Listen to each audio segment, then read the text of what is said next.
Rani Solanki and I welcome you all to the PW law वाला students. And आज हम deal कर रहे हैं लिमिटेशन एक्ट का स्केड्यूल। लिमिटेशन एक्ट हम लोग वन शॉट में जेएलओ एस्पिरेंट्स के लिए ऑलरेडी डील कर चुके हैं and limitation act judiciary perspective से भी हम ऑलरेडी वन शॉट डील कर चुके हैं। प्लेलिस्ट में आपको आराम से मिल जाएगा। अब सबसे बड़ा इंपॉर्टेंट प्रॉब्लम ये आता है, मैम जितने ज्यादा क्वेश्चन लिमिटेशन से आते हैं उतने ही क्वेश्चन इसके स्केड्यूल से भी आते हैं, तो स्केड्यूल को थोड़ा याद करना मुश्किल हो जाता है। To be very honest students, जो ट्रिक मैं बता रही हूँ वो एक कोशिश की गई है कि सबसे सिंपलेस्ट फॉर्म ये हो सकता है।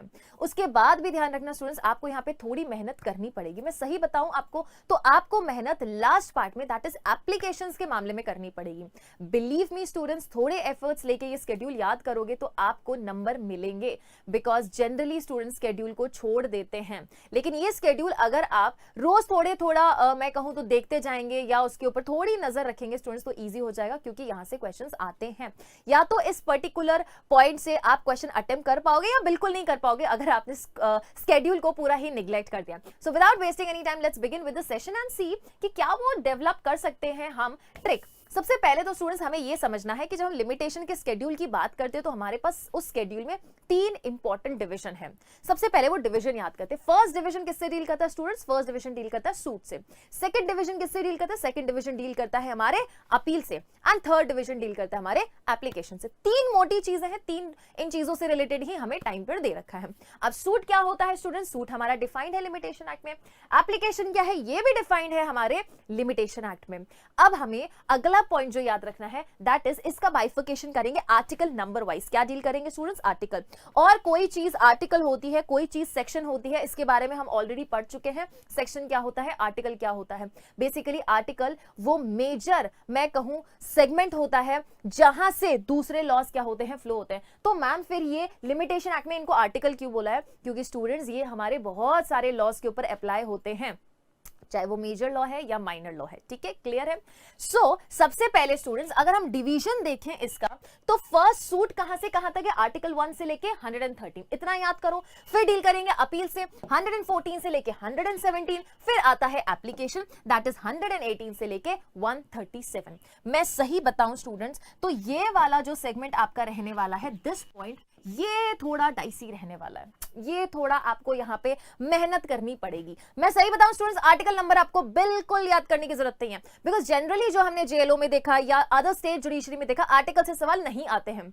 अब किस्मत ही अपनी खराब हो जाए या हमारे एग्जामिनेशन अथॉरिटी को लगे कि नहीं यहाँ पे बच्चे की बैंड बजानी है, तो वो जरूर आर्टिकल नंबर पूछ लेंगे, वरना वो जनरली टाइम ड्यूरेशन पूछते हैं। बराबर है ये चीज। लेकिन कुछ ऐसे चुनिंदा आर्टिकल्स हैं जो आपको नाम याद रखना है, मतलब कि उसका टाइटल याद रखना है। वो कौन से, वो अभी मैं आपको बता दूंगी। वो भी आपके एप्लीकेशन के सेगमेंट में ही रहने वाला है। ठीक है, और ये पीडीएफ आप डाउनलोड कर लेना स्टूडेंट्स। जैसा ही आपको ये वीडियो मिलता है आप इमीडिएटली इसकी पीडीएफ डाउनलोड कर पाएंगे पीडब्ल्यू लॉ वाला जुडिशरी टेलीग्राम चैनल से। ठीक है, चलो तो धीरे धीरे हमें यह देखना है कि सूट में कौन कौन सी चीजें हैं, अपील में कौन कौन सी चीजें हैं, एंड एप्लीकेशन में कौन कौन सी चीजें हैं। जब भी स्टूडेंट्स आप ये चीज पढ़ रहे हो, आपको ये ध्यान रखना है, कि आपके पास अपना लिमिटेशन का बैरेक्ट होना जरूरी है। ये स्केड्यूल, ये ट्रिक होने के बाद भी आपके पास अपना लिमिटेशन का बैरेक्ट होना अति अति अति महत्वपूर्ण है। चलो शुरू करेंगे, जहां सबसे पहले हमें ये पूरा डिवीजन मिलेगा सूट से रिलेटेड। या इंपॉर्टेंट देखो, 1 2 3 4 5, ये 5 डब्बे हैं, ये 5 चीजें, बस इसी से रिलेटेड हमारा पूरा सूट का, या मैं बोलूं फर्स्ट डिवीजन डील करता है। जहां सबसे पहला किससे डील करता है स्टूडेंट्स? 5 इंपॉर्टेंट थिंग्स से डील करता है। ऐसी सूट जो आप फाइल करना चाहते हो with respect to any account, contract, declaration, कोई डिक्री या कोई इमूवेबल प्रॉपर्टी है। क्या है स्टूडेंट्स? क्या है? सॉरी, आई मीन टू से कोई भी इंस्ट्रूमेंट है या फिर हमारी मूवेबल प्रॉपर्टी है। ध्यान रखेंगे स्टूडेंट्स, वर्ड अच्छे से मैं वापस से बोल रही हूं। कोई मूवेबल प्रॉपर्टी है या इंस्ट्रूमेंट है, account, contract, decree, declaration, instrument and movable property, सब में 3 साल है। सब में क्या है? 3 साल है। Then we will come to immovable property. Immovable property में जब भी सूट फाइल कर रहे हैं स्टूडेंट्स, तो आपका रिडेम्पशन और फोरक्लोजर के लिए 30 इयर्स है, बाकी पोजेशन के लिए हमेशा 12 इयर्स है। ध्यान रखेंगे स्टूडेंट्स, 30 इयर्स रिडेम्पशन और फोरक्लोजर, मतलब ये मॉर्गेज से डील कर रहा है। पोजेशन के लिए कितना है स्टूडेंट्स? पोजेशन के लिए 12 इयर्स है, बात ही खत्म। कई बार बोलते हैं ना कि अगर हमने कहीं पर कब्जा कर लिया 12 साल कंटिन्यूस, तो फिर हमें वहां पे क्या मिल जाता है? राइट मिल जाता है। अरे तुमको राइट नहीं मिलता है, है। बेसिकली 12 ईयर्स तक अगर कोई वहां पे सूट फाइल ना करे तो फिर उसका लिमिटेशन खत्म हो जाता है। सूट फाइल करने का मतलब court is not going to entertain the matter and we know that limitation act does not bar the it bars the remedy but does not extinguish the right. वो बोलता है रेमेडी लेने के लिए court बोलता है मेरे पास मत आना, लेकिन तुम्हारा राइट है, हम भले रिकॉग्नाइज करें ना करें तुम्हारा राइट है, लेकिन हम लोग रेमेडी देने के लिए अब एंटाइटल नहीं है क्योंकि कोर्ट के पास बहुत काम है। And the law supports those who are vigilant about their rights, not those who sleeps over their rights. ठीक है, तो इमूवेबल प्रॉपर्टी अगर रिडेम्पशन या फोरक्लोजर से रिलेटेड सूट है 30 साल, अगर पोजेशन है तो फिर 12 साल, बाकी अकाउंट हो गया, कॉन्ट्रैक्ट हो गया, डिक्री हो गया, डिक्लेरेशन हो गया, इंस्ट्रूमेंट हो गया, मूवेबल प्रॉपर्टी सीधा सीधा 3 साल। समझ आएगा? आगे सुनो, नेक्स्ट पॉइंट क्या है, टॉट। अभी टॉट में बहुत सारी चीजें दे रखी है स्टूडेंट्स, कॉम्पनसेशन से रिलेटेड दे रखी है। जनरली आपको टॉट में सिर्फ एक चीज याद रखनी है, 1 ईयर। जनरली जो आपको जिस आर्टिकल से पूछा जाता है वो भी 1 ईयर होता है, लेकिन अब एक जगह 2 ईयर भी देख रखा है, एक जगह 3 ईयर भी दे रखा है। ये हमको याद करने में एफर्ट्स लेना पड़ेगा और आपको याद करना भी चाहिए कि 2 ईयर्स कहां दे रखा है एंड 3 ईयर्स कहां दे रखा है। कमी है, 4-5 आपके 3 आपको 2 ईयर्स में मिलेंगे और 4-5 आपको 3 ईयर्स में भी मिलने वाले, ज्यादा नहीं मिलेगा। लेकिन जनरली आपको 1 ईयर के टाइम लिमिट या 1 ईयर वाले आर्टिकल से आपको टॉट में क्वेश्चन पूछा जाता है जो कि आपके कॉम्पनसेशन से डील करता है। Clear? Moving on to next, that is trust से रिलेटेड सूट फाइल किया। तो अब ट्रस्ट के मामले में अगर मूवेबल प्रॉपर्टी है सीधा 3 साल, अगर इमूवेबल प्रॉपर्टी है तो 12 साल। यहाँ पे 30 और 12 था स्टूडेंट्स, डब्बे ध्यान रखना, रिडेम्पशन, फोरक्लोजर एंड पोजेशन 30 और 12 था। यहाँ पे मूवेबल एंड इमूवेबल ये कितना हो रहा है स्टूडेंट्स, ये 3 और 12 हो रहा है। मूवेबल प्रॉपर्टी है, ट्रस्ट के मामले में सूट फाइल करना है 3 साल है। इमूवेबल प्रॉपर्टी है, ट्रस्ट के केस में सूट फाइल करना है स्टूडेंट्स 12 ईयर्स है। Is it clear?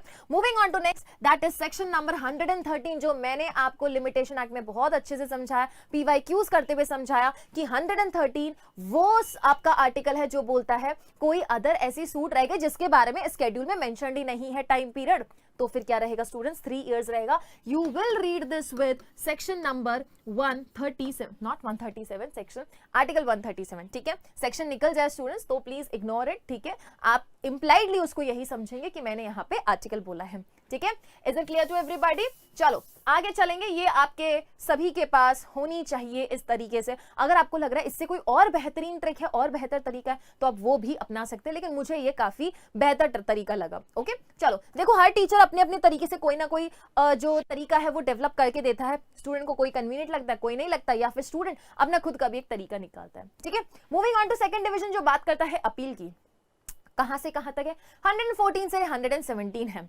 लेकिन ये जो 4 चीजें दिख रही है, 4 नहीं है, ये ए बी 1 2 करके भी बहुत सारी है। 3 तरह की ड्यूरेशन है, 30 days, 60 days and 90 days. 30 days कौन सी चीज में, 30 डेज अगर आप सीआरपीसी में अपील फाइल कर रहे हैं फ्रॉम एक्विटल, और एक्विटल कहां मिल रहा है, 417 के सबसेक्शन 3 में। अगर सीआरपीसी में आपको एक्विटल मिल रहा है, एक्विटल का ऑर्डर है, उससे आप अपील कर सकते हो कितने दिन में, 30 डेज में। फिर आता है सीआरपीसी में अगर डेथ सेंटेंस दिया गया है कोर्ट ऑफ सेशन या हाई कोर्ट के द्वारा तो आप अपील कर सकते हो कितने डेज में, 30 डेज में। अगर आपको अपील फाइल करनी है फ्रॉम एनी अदर सेंटेंस या फिर ऑर्डर, और वो ऑर्डर क्या नहीं है, not being an order of acquittal, तो एक्विटल का नहीं है मतलब क्या है, कन्विक्शन का ऑर्डर है ना, कोई और ऑर्डर है लेकिन एक्विटल का ऑर्डर नहीं है और वहां पे आपको कोई और सजा मिली गई है, दैट मींस डेथ की सेंटेंस नहीं मिली गई, 30 डेज पीरियड दे रखा है। Moving on to next, that is 60 days. तो अपील के मामले में हमारे पास 3 तरीके ही टाइम ड्यूरेशन दे रखा है, that is 30 days, 60 days and 90 days. तो ये सारी लिस्ट थी 30 डेज की जो कि आपको याद करने में थोड़ा एफर्ट्स लेना है। 60 डेज में एक मामला है फ्रॉम एनी अदर सेंटेंस या order not being order of acquittal to high court. क्या बोला है, ध्यान रखो, 15B1 है यहाँ पे, यहाँ 15B2 है। यहाँ क्या बोला, फ्रॉम एनी अदर सेंटेंस और order not being order of acquittal to high court. ये हाई कोर्ट की बात कर रहे हैं स्टूडेंट्स, ये अदर कोर्ट्स की बात कर रहे हैं, सिमिलैरिटी मत देख लेना। ठीक है, अगर आपको अदर कोर्ट जाना है 30 डेज, लेकिन हाई कोर्ट को जाना है तो फिर 60 डेज। क्लियर है? Moving on to next, that is 90 days. 90 days में आप 2 मामले में अपील फाइल कर सकते हो। पहला है appeal from order of acquittal under section 417 clause 1 और क्लॉज नॉट क्लॉज सबसेक्शन 1 और सबसेक्शन 2 ऑफ सीआरपीसी। यहां पे क्या था स्टूडेंट्स, यहां पे बोल रहा था अगर एक्विटल हो रहा है कहां पे, 417 सीआरपीसी के सबसेक्शन 3 में। यहां क्या है, सबसेक्शन 1 एंड सबसेक्शन 2 है, और इनसे भी ज्यादा ये 4 टाइम पीरियड आपको बहुत अच्छे से पता होने चाहिए।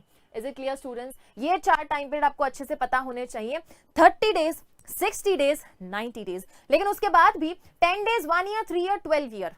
अब 30 डेज 60 डेज, 90 डेज में ये सारी लिस्ट दे रखी है, लेकिन जो जनरली आपको क्वेश्चन पूछे जा रहे हैं एरिया ऑफ फोकस ये ज्यादा रहता है और ये इनके आर्टिकल नंबर्स भी लिख रखे हैं, बट स्टिल हमारी ड्यूटी बनती है कि हम सारे आर्टिकल्स को क्या करें, कवर करें। तो 30 डेज में क्या दे रखा है, अंडर आर्बिट्रेशन एक्ट अगर कोई अवार्ड दिया गया है, रिस्टोर कर रहे हैं हम कोई suit appeal application, set aside कर रहे हैं कोई एक्स पार्टी डिग्री जो पास हो गई है, जजमेंट का रिव्यू हो गया है, कोई एडजस्टमेंट हो गया है रिकॉर्ड का, रिकॉर्ड एडजस्टमेंट, या फिर satisfaction of degree, payment of amount of degree by instalment में अगर पे कर रहे हो, possession when dispossessed of the immovable property, ये देखो ये वाला पॉइंट अच्छा है, आपका जेलो में क्वेश्चन आ चुका है, for possession when dispossessed of immovable property. Last is leave to appeal as proper to court other than high court, high court के अलावा किसी कोर्ट में आप क्या कर रहे हैं स्टूडेंट्स, आप क्या कर रहे हैं यहाँ पे अपील फाइल करना चाहते हो, तो उसके लिए आपको पहले एप्लीकेशन फाइल करना पड़ेगा और वहां पे आपको क्या करना है, 30 डेज के अंदर अंदर ऐसा एप्लीकेशन देना है। Moving on to next, that is 60 days. आप अबेटमेंट को अगर सेट असाइड करना चाहते हैं तो उसके लिए 60 days to set aside sale in execution of the decree, वो एग्जीक्यूशन ऑफ डिक्री आप क्या करना चाहते हैं स्टूडेंट, सेट असाइड करना चाहते हैं जहां पे सेल हो रही है, तो बेसिकली उस एग्जीक्यूशन ऑफ डिक्री में आप क्या सेट असाइड करवा रहे हैं, सेल सेट असाइड करवा रहे हैं। Leave to appeal as proper to high court, इसको इससे कनेक्ट करो, ये देखो leave to appeal as a proper to other court, high court के अलावा, और यहां बोल रहा है हाई कोर्ट में, ठीक है, clear. Then is to supreme court for special leave to appeal in case of death sentence और where leave of appeal is refuse to high court, refuse by high court. अगर high court आपको वो permit, leave का मतलब क्या होता है, permission, अगर हाई कोर्ट आपको परमिट ना करे तो उस मामले में आप सुप्रीम कोर्ट जा सकते हैं, या फिर सुप्रीम कोर्ट में आप तब जा सकते हैं जब आपको स्पेशल लीव चाहिए, किसके लिए, डेथ सेंटेंस के अगेंस्ट अपील करनी है, तो कितने दिन में, 60 डेज में। To high court for certificate of fitness to appeal under, to appeal to supreme court under the following articles, इन आर्टिकल्स के तहत अगर आप सुप्रीम कोर्ट जाना चाहते हैं तो फिर आपको हाई कोर्ट से सर्टिफिकेट लाना पड़ेगा, तो उसके लिए क्या फाइल करोगे, एप्लीकेशन फाइल करोगे, कितने दिन में करना है, 60 डेज में करना है, okay. Moving on to 90 days, 90 days में 3 इंपॉर्टेंट चीजें हैं, 3 इंपॉर्टेंट आर्टिकल है जहां ये बोला जा रहा है to have the legal representative on records, legal representative को स्टूडेंट्स अगर हम रिकॉर्ड पे लाना चाहते हैं 90 डेज में लेके आइए। To any court for exercise of its powers of revision, चाहे सीपीसी हो या सीआरपीसी हो, सिविल प्रोसीजर कोड या क्रिमिनल प्रोसीजर कोड में अगर हम चाहते हैं कि कोई भी कोर्ट अपना रिवीजन का पावर यूज करे तो उसके लिए एप्लीकेशन लगानी पड़ेगी, कितने दिन में कीजिए, 90 डेज में कीजिए। To supreme court for special leave to appeal in the other cases, clear है। तो ये वो सारी चीजें हैं जहां पे हमें 90 डेज में क्या करना है स्टूडेंट्स, हमारी एप्लीकेशन फाइल करनी है। अब सबसे मिनिमम टाइम पीरियड कहां दे रखा है, आर्टिकल नंबर 118 जो बोलता है 10 डेज के, दैट इज 10 डेज के अंदर अंदर आपको क्या करना है, आप एप्लीकेशन फाइल कर सकते हो, किस चीज के लिए, जहां आप परमिशन ले रहे हो, लीव ले रहे हो, किस चीज के लिए, to appear and defend a suit under summary procedure. Summary procedure छोटी सी प्रोसीजर है, तो जब छोटी प्रोसीजर तो टाइम पीरियड भी कम दे रखा है, 10 दिन के अंदर अंदर आपको क्या करना है, ऐसी एप्लीकेशन फाइल करनी है जहां पे आपको ये अलाउ किया जाए कि you can appear and defend your suit in case वो कैसी है, समरी प्रोसीजर है। नेक्स्ट इज आर्टिकल 134, 1 साल का ही टाइम पीरियड दे रखा है, ये 30, 60, 90 बोलता है, लेकिन वहां 1 साल का पीरियड किस चीज के लिए दे रखा है, for delivery of possession by purchaser of immovable property at sale and execution of the decree, clear है। तो यहाँ पे किस चीज का पोजेशन दिया जा रहा है, हम ऐसी परचेजर के द्वारा for delivery of possession by purchaser, purchase कर रहा है किस चीज का, इमूवेबल प्रॉपर्टी का, ठीक है। सेक्शन नंबर आर्टिकल 137 किसकी बात करता है स्टूडेंट्स, ठीक 113 की तरह 113 में बोला कि अगर सूट के मामले और कोई अन्य सूट के मामले में अगर लिमिटेशन एक्ट के शेड्यूल में हमें कोई टाइम लिमिट नहीं दे रखा तो हम 3 साल मानेंगे, वैसे के वैसे 137 है, लेकिन ये किसकी बात करता है, ये बात करता है एप्लीकेशन की। अगर no period of limitation is provided इस पूरे शेड्यूल में for the purpose of application, हम 3 साल मान के चल लेंगे, ठीक है। Next is 12 years, article number 136, 118, 134, 136 and 137, 4 articles ध्यान रखना। 136 बताता है 12 years for execution of any decree और ऑर्डर ऑफ कोर्ट, कोर्ट के किसी भी ऑर्डर या डिक्री का निष्पादन के लिए आप कितने टाइम में एप्लीकेशन फाइल करेंगे, विद इन 12 इयर्स आपको फाइल करना है, और ये मैंडेटरी इंजंक्शन नहीं होना चाहिए। मैंडेटरी इंजंक्शन के अलावा अगर आपको कोई भी कोर्ट के ऑर्डर या डिक्री का क्या करना है स्टूडेंट्स, एग्जीक्यूशन करवाना है, तो विद इन 12 ईयर्स। तो I think this was the easiest way जिससे हम क्या कर सकते थे स्टूडेंट्स, जिससे कि हम लिमिटेशन एक्ट के स्केड्यूल समझ सकते थे। लेकिन जो मोस्ट इंपॉर्टेंट रहता है वो एक तो रहता है आपका division number 3 that is applications का मामला, और उसके बाद रहता है ये वाला that is division number 1, specifically this part. तो ये कोशिश करना है स्टूडेंट्स आपको इस तरीके से याद करने का। एंड इफ यू थिंक कि इससे बेहतर भी आपके पास कोई तरीका है जिससे कि आप क्या कर सकते हैं, इस चीज को और समझ सकते हैं, तो मोस्ट वेलकम स्टूडेंट्स, आप उस तरीके को जरूर अपनाएं। लेकिन स्केड्यूल याद करना है, स्केड्यूल को इग्नोर नहीं करना है, बिकॉज जनरली स्टूडेंट्स इसको इग्नोर कर देते हैं। और जब जनरली स्टूडेंट्स इग्नोर कर रहे हैं तो आपकी प्रिपरेशन डिफरेंट ऐसे ही हो पाएगी या इसी तरीके से हो पाएगी कि जो जनरली स्टूडेंट्स इग्नोर कर रहे हैं आप उस पर फोकस करें। ठीक है, सो ये पीडीएफ आप कहां से डाउनलोड करेंगे, पीडब्ल्यू लॉ वाला जुडिशरी टेलीग्राम चैनल से पीडीएफ डाउनलोड कर लेंगे, वहां अवेलेबल हो जाएगी। So that was all from my side in today's session. I hope that you all have enjoyed this session. Now we will meet in another new session. Till then, thank you so much.